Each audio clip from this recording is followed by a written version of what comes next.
Welcome to part 2 of This Side of Paradise by F. Scott Fitzgerald. This is Quiet Classics, and I am MasterJuche. A Kiss for Amory.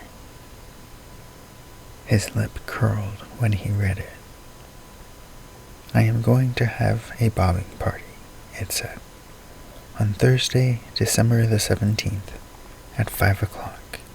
And I would like it very much if you could come.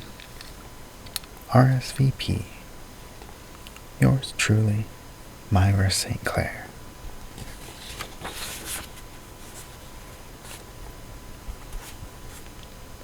He had been 2 months in Minneapolis, and his chief struggle had been the concealing from the other guys at school how particularly superior he felt himself to be. Yet this conviction was built upon shifting sands. He had shown off one day in French class. He was in senior French class, to the utter confusion of Mr. Reardon, whose accent Amory damned contemptuously, and to the delight of the class.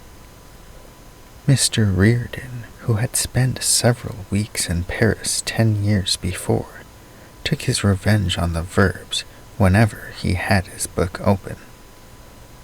But another time, Amory showed off in history class with quite disastrous results, for the boys there were his own age, and they shrilled innuendos at each other all the following week. I believe, don't you know, the American Revolution was largely an affair of the middle classes. Or, Washington came of very good blood. Quite good, I believe. Amory ingeniously tried to retrieve himself by blundering on purpose.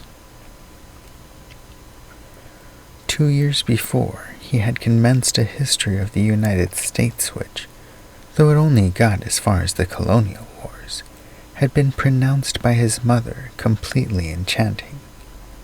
His chief disadvantage lay in athletics, but as soon as he discovered that it was the touchstone of power and popularity at school, he began to make furious, persistent efforts to excel in the winter sports, and with his ankles aching and bending in spite of his efforts, he skated valiantly around the Lorelei rink every afternoon, wondering how soon he would be able to carry a hockey stick without getting inexplicably tangled in his skates.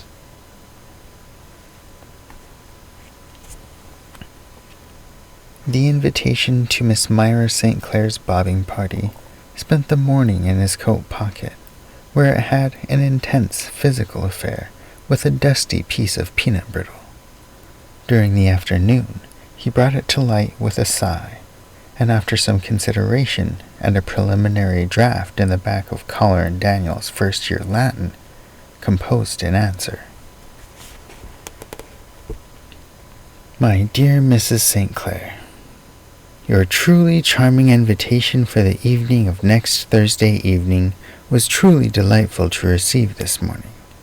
I will be charmed and enchanted indeed to present my compliments on next Thursday evening. Faithfully, Amory Blaine.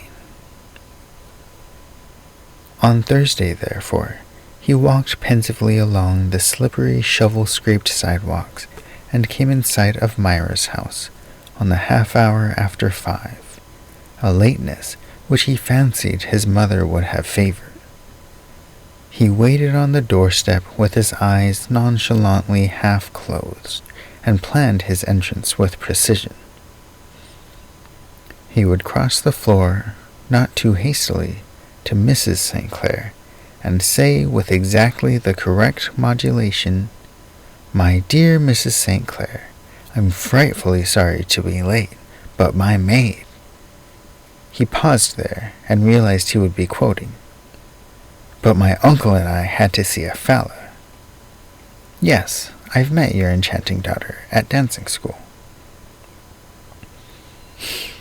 Then he would shake hands, using that slight, half-foreign bow with all the starchy little females, and nod to the fellas who would be standing round, paralyzed into rigid groups for mutual protection. A butler, one of the three in Minneapolis, swung open the door. Amory stepped inside and divested himself of cap and coat. He was mildly surprised not to hear the shrill squawk of conversation from the next room, and he decided it must be quite formal. He approved of that, as he approved of the butler. "Miss Myra," he said. To his surprise, the butler grinned horribly. "Oh yeah," he declared. "She's here." He was unaware that his failure to be Cockney was ruining his standing. Amory considered him coldly. "But," continued the butler, his voice rising unnecessarily, "she's the only one what is here. The party's gone." Amory gasped in sudden horror. "What?" "She's been waiting for Amory Blaine. That's you, ain't it? Her mother says that if he showed up by 5:30, you two was to go after him in the Packard." Amory's despair was crystallized by the appearance of Myra herself, bundled to the ears in a polo coat, her face plainly sulky, her voice pleasant only with difficulty. "'Lo, Amory." "'Lo, Myra." He had described the state of his vitality. "Well, you got here anyways." "Well, I'll tell you. I guess you don't know about the auto accident," he romanced. Myra's eyes opened wide. "Who was it to?" "Well," he continued desperately, "Uncle and Aunt and I." "Was anyone killed?" Amory paused and then nodded. "Your uncle?" Alarm. "Oh, no, just a horse, a sort of gray horse." At this point, the Erse butler snickered. "Probably killed the engine," he suggested. Amory would have put him on the rack without a scruple. "We'll go now," said Myra coolly. "You see, Amory, the bobs were ordered for 5, and everybody was here, so we couldn't wait. Well, I couldn't help it, could I?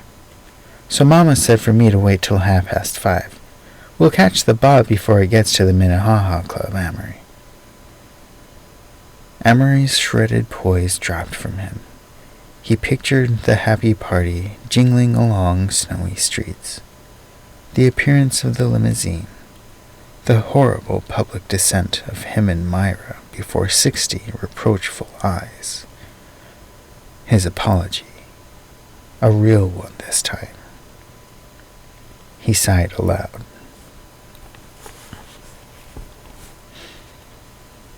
"What?" said Myra. "Nothing. I was just yawning. Are we going to surely catch up with them before they get there?" He was encouraging a faint hope that they might slip into the Minnehaha Club and meet the others there, be found in blasé seclusion before the fire, and quite regain his lost attitude. "Oh, sure, Mike, we'll catch 'em all right. Let's hurry." He became conscious of his stomach. As they stepped into the machine, he hurriedly slapped the pain of diplomacy over a rather box-like plan he had conceived. It was based upon some trade lasts gleaned at dancing school, to the effect that he was awful good-looking and English, sort of. "Myra," he said, lowering his voice and choosing his words carefully, "I beg 1,000 pardons. Can you ever forgive me?" She regarded him gravely. His intent green eyes, his mouth, that, to her 13-year-old arrow-colored taste, was the quintessence of romance. Yes, Myra could forgive him very easily. "Why, yes, sure." He looked at her again, and then dropped his eyes. He had lashes. I'm awful, he said sadly. I'm different. I don't know why I make faux pas. 'Cause I don't care, I suppose. Then recklessly, I've been smoking too much. I've got tobacco heart. Myra pictured an all-night tobacco debauch, with Amory pale and reeling from the effect of nicotined lungs. She gave a little gasp. Oh, Amory, don't smoke. You'll stunt your growth. I don't care, he persisted gloomily. I've got the habit. I done a lot of things that if my family knew. He hesitated, giving her imagination time to picture dark horrors. I went to the burlesque show last week. Myra was quite overcome. He turned the green eyes on her again. You're the only girl in town I like much, he exclaimed in a rush of sentiment. You're simpatico. Myra was not sure that she was, but it sounded stylish, though vaguely improper. Thick dusk had descended outside, and as the limousine made a sudden turn, she was jolted against him. Their hands touched. You shouldn't smoke, Amory, she whispered. Don't you know that? He shook his head. Nobody cares. Myra hesitated. I care. Something stirred within Amory.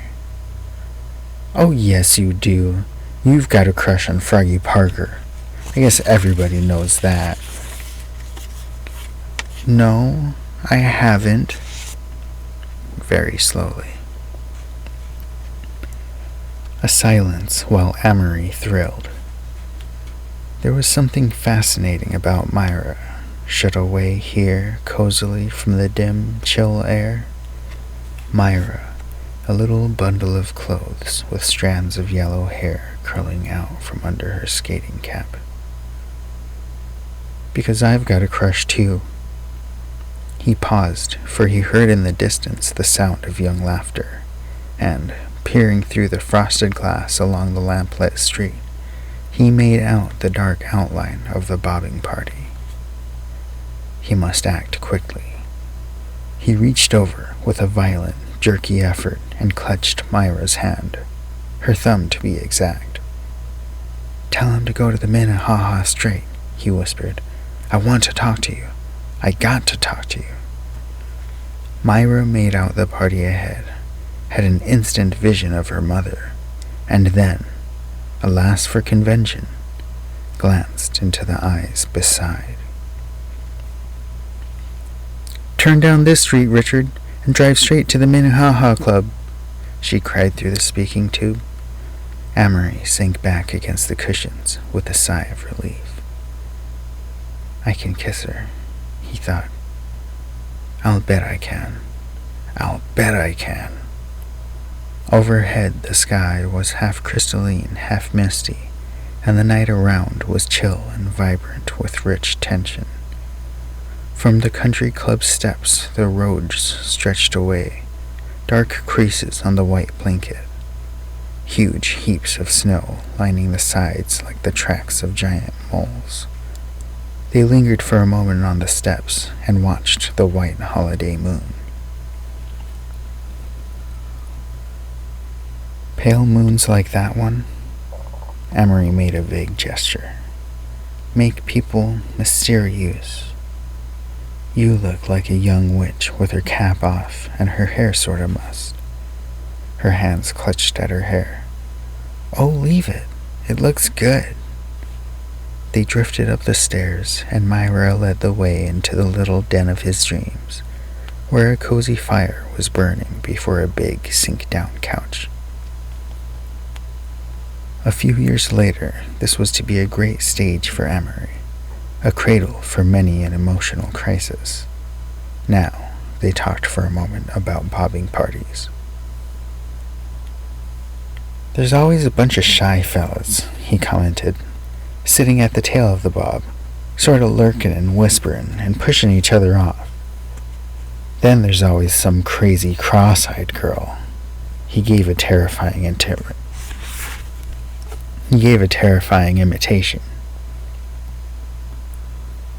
She's always talking hard sorta to the chaperone. You're such a funny boy, puzzled Myra. How do you mean? Amory gave immediate attention, on his own ground at last. Oh, always talking about crazy things. Why don't you come skiing with Marilyn and I tomorrow? I don't like girls in the daytime, he said shortly, and then, thinking this a bit abrupt, he added, But I like you. He cleared his throat. I like you first, and second and third. Myra's eyes became dreamy. What a story this would make to tell Marilyn. Here on the couch with this wonderful-looking boy, the little fire, the sense that they were alone in the great building. Myra capitulated. The atmosphere was too appropriate. I like you the first 25, she confessed, her voice trembling, and Froggy Parker 26th. Froggy had fallen 25 places in 1 hour. As yet, he had not even noticed it. But Amory, being on the spot, leaned over quickly and kissed Myra's cheek. He had never kissed a girl before, and he tasted his lips curiously, as if he had munched some new fruit. Then their lips brushed like young wildflowers in the wind. We're awful, rejoiced Myra gently. She slipped her hand into his. Her head drooped against his shoulder. Sudden revulsion seized Amory. Disgust, loathing for the whole incident. He desired frantically to be away, never to see Myra again, never to kiss anyone.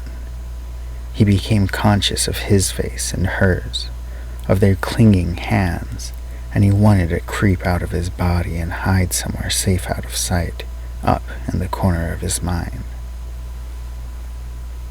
Kiss me again, her voice came out of a great void.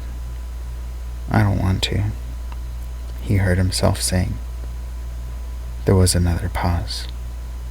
I don't want to, he repeated passionately. Myra sprang up, her cheeks pink with bruised vanity, the great bow on the back of her head trembling sympathetically. I hate you, she cried. Don't you ever dare to speak to me again. What? Stammered Amory. I'll tell Mama you kissed me. I will too. I will too. I'll tell Mama, and she won't let me play with you. Amory rose and stared at her helplessly, as though she were a new animal of whose presence on the earth he had not heretofore been aware. The door opened suddenly, and Myra's mother appeared on the threshold, fumbling with her lorgnette. Well, she began, adjusting it benignantly. The man at the desk told me you two children were up here. How do you do, Amory? Amory watched Myra and waited for the crash, but none came. The pout faded, the high pink subsided, and Myra's voice was placid as a summer lake when she answered her mother. Oh, we started so late, Mama, that I thought we might as well. He heard from below the shrieks of laughter, and smelled the vapid odor of hot chocolate and tea cakes as he silently followed mother and daughter downstairs. The sound of the graphophone mingled with the voices of many girls humming the air, and a faint glow was born and spread over him. Casey Jones mounted to the cabin, Casey Jones had the swords in his hand. Casey Jones mounted to the cabin, took his farewell journey to the promised land.